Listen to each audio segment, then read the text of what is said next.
Forget what you know about French press coffee.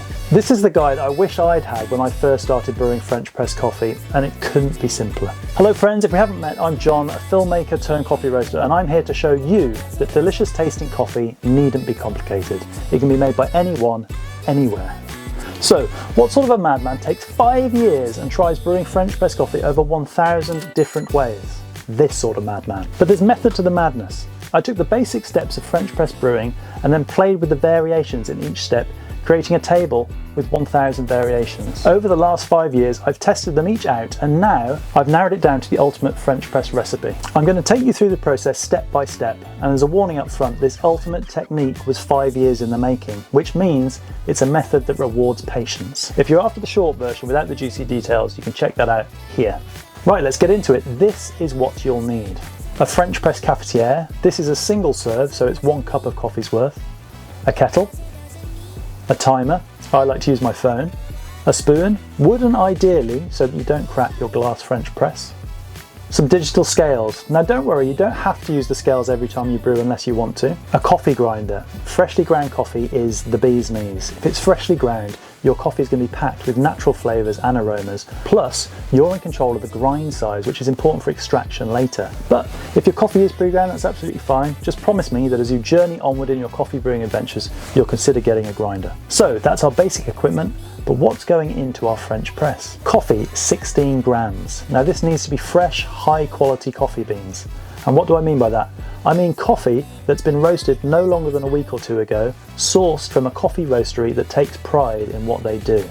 As a coffee roaster, I know that there's a rich and vibrant world of coffee roasteries all around the world, so find one that's local to you and grab a bag of the fresh stuff. Water, clean water. This is self-explanatory really. If you can filter your tap water, even better, because soft filtered water prevents unwanted minerals and chemicals interfering with your coffee. So, time to get a brew going. Get your kettle boiling, and we want just enough water for the brew you're making. There's no need to fill the whole kettle up. We're all about energy efficiency here, people. We're going to start by weighing out 16 grams of coffee. Now you can use your scales every time to get this spot on, or you can grab a suitable spoon from your kitchen drawer and make a note of how many spoons 16 grams equates to. This way you can use the same spoon next time. We're all busy people and we can't be grabbing our scales every time we want a coffee. If you're cheating and using pre-ground coffee, then do exactly the same. But if you're here to up your coffee game, then grab that grinder. We're after a medium grind, which means a consistency that's similar to coarse sea salt. I've got another video you can check out that takes a closer look at grind consistency, but if it's looking like this when you rub it between your fingers, you're good to go. When your kettle has finished boiling, leave it to sit for 1 to 2 minutes. Now the reason for having it just off the boil at around 200 degrees Fahrenheit or 93 degrees C is because this is the ideal temperature for extracting the full range of coffee flavours. If it was any higher, we'd scorch the coffee grounds, and that's going to introduce bitterness that we don't want. We'll use a bit of hot water to preheat our French press and give it a clean, and with that done, get your timer ready. Throw in your coffee and stick everything on the scales. Zero the scales and add 250 grams, which is 250 ml of water, making sure you cover the grounds completely. Hit the start button on your timer, and we're going to leave the coffee to steep for 4 minutes with the lid off. Now steeping the coffee means giving it time to bloom, and with our coffee grounds all evenly saturated, we're promoting uniform extraction and releasing trapped carbon dioxide. And carbon dioxide gets in the way of good extraction, so that gas floating off is great news for our brew. 4 minutes has passed, so we're going to break that crust and give the whole thing a gentle stir. Mixing the grounds evenly through the water, it's going to redistribute the coffee grounds and again promote a nice even extraction. After the stir, we're going to leave it for another 4 minutes. Now I did say that patience would be rewarded, and the reward is getting closer by the second. And there's a reason we're taking so long to let our coffee brew, and that's to make sure we're balancing the extraction process. Giving it enough time means that the full range of flavours are allowed to develop without over-extracting any unwanted bitter compounds. With that 4 minutes up, we're going to slowly and carefully plunge the French press.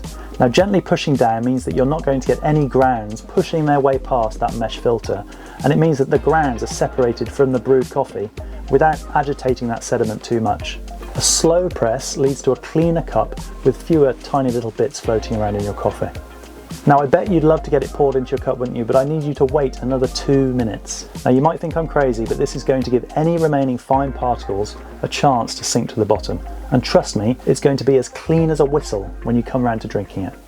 Right, those 2 minutes are up. That's 10 minutes total brew time, And now we're going to pour it out nice and slowly so that we don't disturb any of those grounds at the bottom. People are always asking me, how do I avoid getting sludge in the bottom of my French press coffee? And this is the answer. Just leave it for enough time to settle and then pour out really slowly, leaving that last bit behind. We don't need that final few millimeters of coffee, it's just going to stink up the party. And that's it, the ultimate French press method. Now taste it and you'll see why we took so much time and effort to make it. Thank you so much for watching. If you're looking to elevate your coffee brewing game, please subscribe to the channel, give this video a like, and let me know how you got on in the comments below. Thanks again, and I'll see you next time.